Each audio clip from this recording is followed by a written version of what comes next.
وتيسر لنا بها جميع مطالبنا الدنيوية والأخروية، وتطيل بها أعمارنا، وتفتح لنا بها أبواب الأرزاق والخيرات والبركات، وتشفي بها أمراضنا ما ظهر منها وما بطن شفاء تاما لا يغادر سقما ولا ألما ولا أثرا ولا وجعا، وترحمنا بها وتغفر لنا بها ذنوبنا وتستر بها عيوبنا وترحم بها موتانا برحمتك يا أرحم الراحمين، وتأخذ بها بأيدينا وأيدي المسلمين أجمعين في مشارق الأرض ومغاربها أخذ العطف والحنان.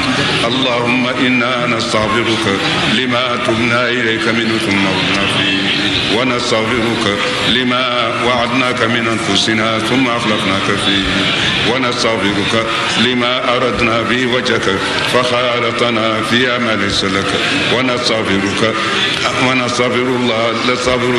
لما أنعمت بها علينا فتقوينا بها على معاصيك، ونستغفر الله الذي لا إله إلا هو عالم الغيب والشهادة هو الرحمن الرحيم لكل ذنب أذنبناه ولكل معصية ارتكبناها ولكل ذنب أحاط به علم الله برحمتك يا أرحم الراحمين.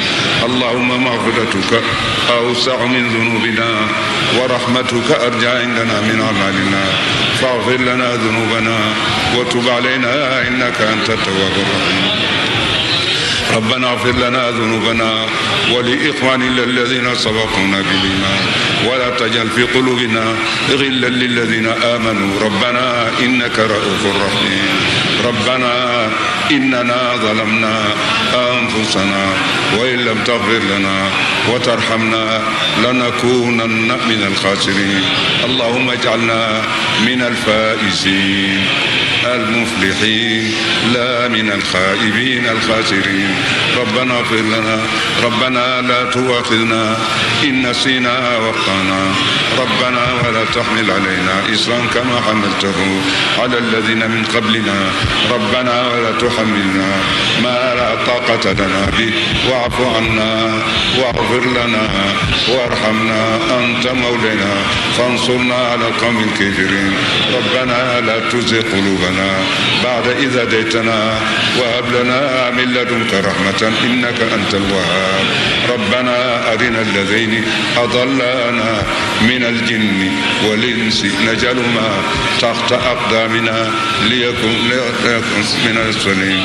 اللهم صل على سيدنا محمد النبي الأمي العربي الهاشمي الأبطحي المكي القرشي المدني سيدنا محمد صلى الله عليه وسلم، صلاة تعيذنا بها من سوء الخاتمة وسوء المنقلب وكآبة المنظر في المال والأهل والأولاد وقصر العمر وموت الفجأة وميتة السوء وسكتة القلب وسيء الأدواء والداء الطالب والأمراض المخوفة الفتاكة ما تبرأ منها وما لا تبرأ، ما نعلم منها وما لا نعلم، وسوء الظن بك وبعبادك والوساوس والخواطر الشيطانية والشكوك والظنون والأوهام الساترة للقلوب عن مطالعة الغيوب والآثام والمعاصي المعوقة للعبد عن الوصول والأمونة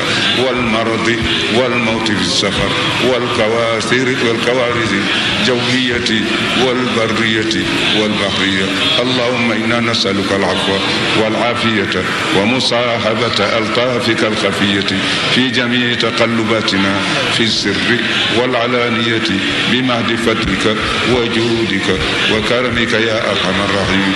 اللهم بحق البسملة وبائها وحروفها ونقطها وكلماتها وبحق القرآن كله وحروفه وكلماته وبحق السور وأوائل السور وأواخرها وبحق الفاتحة وبحق الاستغفار وبحق الهيللة وبحق جوهرة الكمال وبحق آخر سورة اليقين وبحق سورة الإخلاص وبحق المعوذتين نعوذ بك من شرور أنفسنا وسيئات أعمالنا ومن شرور هذه السنة وشهورها وأيامها ولياليها ونهارها ومن شر كل ما يقال فيها من كل ما يقال فيها هدرا أو سفرا ليلا أو نهارا صباحا أو مساء برحمتك يا أرحم الراحمين. اللهم ما أجرأنا على قرع بابك إلا ما قلت وقولك الحق. ادعوني أستجب لكم وقولك لنبيك سيدنا محمد صلى الله عليه وسلم وإذا سألك عبادي عني فإني قريب أجيب دعوة الداعي إذا دعاني. ولهذا مددنا إليك يا أكرم الأكرمين ويا أرحم الراحمين ويا أحكم الحكماء يا لطيف يا سلام يا حفيظ يا كافي. مددنا إليك أكوب الدرعات والابتهال وأنت تعلم حوائجنا ما ظهر منها وما بطن فاقضها برحمتك يا أرحم الراحمين. اللهم أعطنا سؤلنا ولا تردنا خائبين. اللهم أتمم لنا الجميع اللهم أتمم لنا الأمنيات والآمال والنذور وآخر لنا الآجال. اللهم أتمم لنا الأمنيات والنذور والآمال وآخر لنا الآجال. اللهم أتمم لنا الأمنيات والنذور والآمال وآخر لنا الآجال برحمتك يا أرحم الراحمين. اللهم صل على سيدنا محمد النبي عدد من صلى عليه من خلقك. اللهم صل على سيدنا محمد النبي كما ينبغي لنا أن نصلي عليه.